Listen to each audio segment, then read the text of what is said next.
Okay, so last week we talked about the idea that light was the first three-dimensional embodiment of God. Anybody here last week? Does that in any way sound familiar? Okay, I just want to make sure I'm still talking to the same room, okay? So I want to talk tonight, I want to take one more step because tonight we're going to talk about the Word of God. And I want you to see, we read from 1 John last week. And in 1 John, it talks about Jesus becoming the Word made flesh. And I want you to really hear how much that's your story.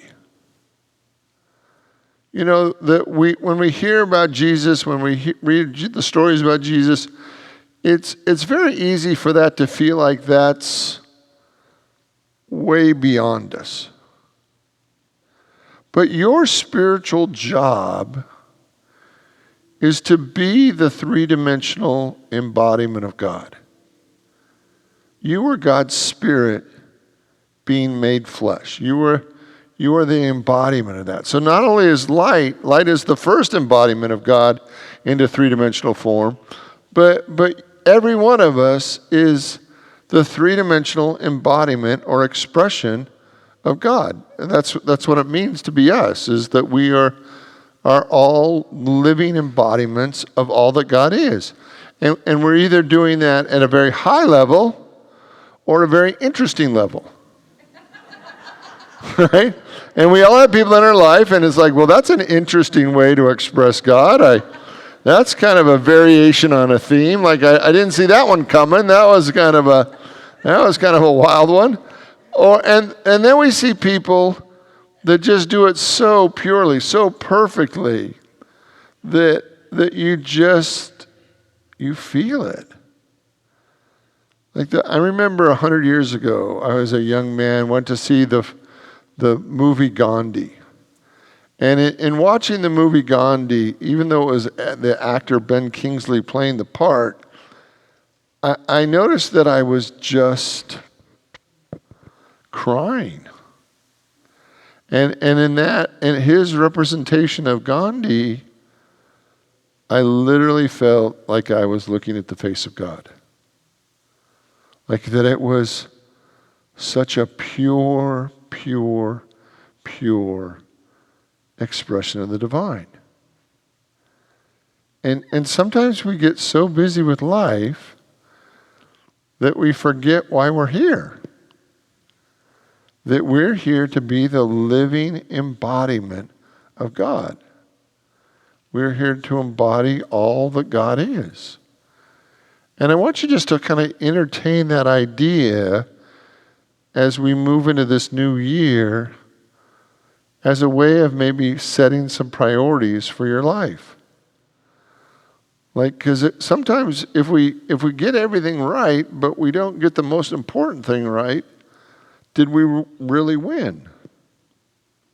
And so tonight, I want you to look at your willingness to embody the Word of God, to embody any of the spiritual qualities. Now, do we have the PowerPoint? Shoot the PowerPoint up there, will you? Not that one. The one before that one. Do we have one before that one? Yes. There it is. Okay, good. All right. Now, this is what I want you to see. So I want you to imagine that pure God, pure light, came into three-dimensional form.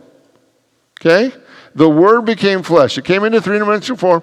And the moment it came into three-dimensional form, it began to express in a multitude of ways. Like the whole prism of colors. And you know, what do we see? 7 or 8 colors in that spectrum. But we know there are infinitely more colors in that we just cannot discern. So when the light comes into that and it breaks into parts, those qualities, those spiritual qualities, are all the ways that we are called to express the light. Now in unity, we talk about 12. We talk about 12 fundamental qualities, 12 fundamental spiritual qualities. And those 12 spiritual qualities are wisdom, love, strength, faith, imagination, order, understanding, will, power, zeal, release, and life.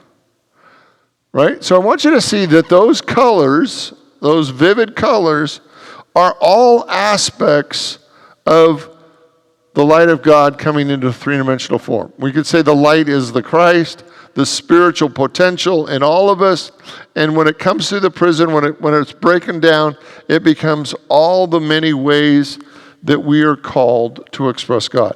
So tonight, what we're going to do is we have I've got a bag of words that are all spiritual qualities. Some are a little bit more sillier than other ones, but all of them are spiritual focus.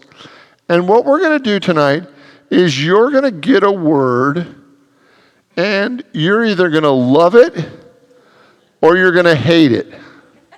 Now, I've had people get very disgusted with me that they got the wrong word, right? And they're convinced that they got the wrong word, that it's not their word, it's somebody else's word. And I don't want this stinking word. I had that stinking word last year, and I'm not taking that stinking word again, right? And I would just like you to entertain the possibility that if you reached your hand into the bag and you pulled out the word, it was really for you, right? That that the universe is not out of control, that the universe is perfectly designed, and that you're going to get the word that is 100% for your highest and the best, whether you like it or not. How many of you have ever had an experience where you know what you're going through is for your highest and your best, but you still don't want it? Right? Everybody's had that experience, right? And so we're going to look at that process. So when you pick a word, I want you to play with this word at 3 different levels. The first level is, I want you to just think about it. So I want you to experience that word, that spiritual quality, at the level of thought. Like when you think of that word, what do you think about? Well, I think about this, or I think about that, or I think about what that word has meant to me, or maybe how people have misused that spiritual quality. I want you to just to start by just thinking about it.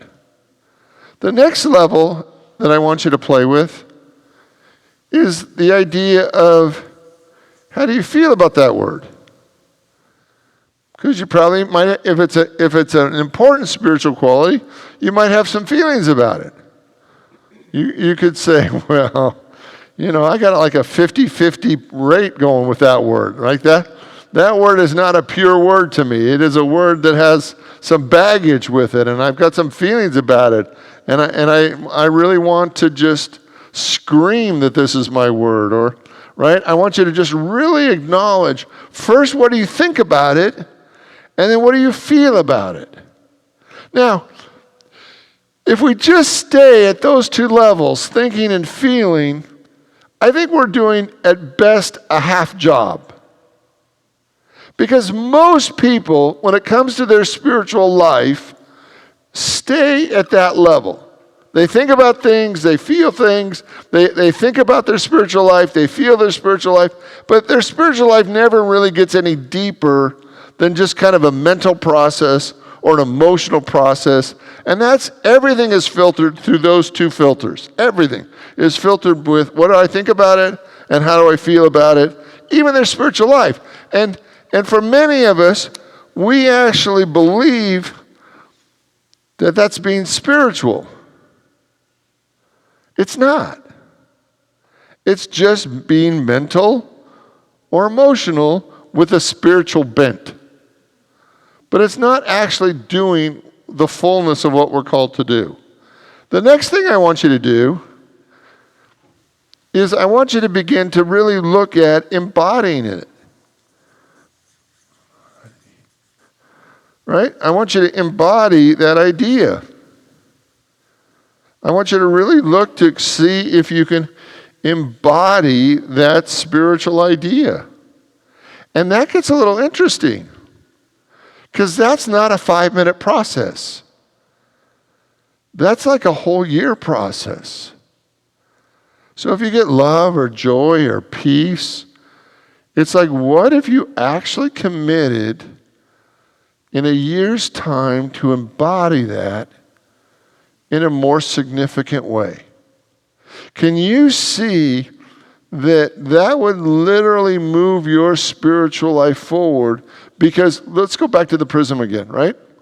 Can you, for me, please?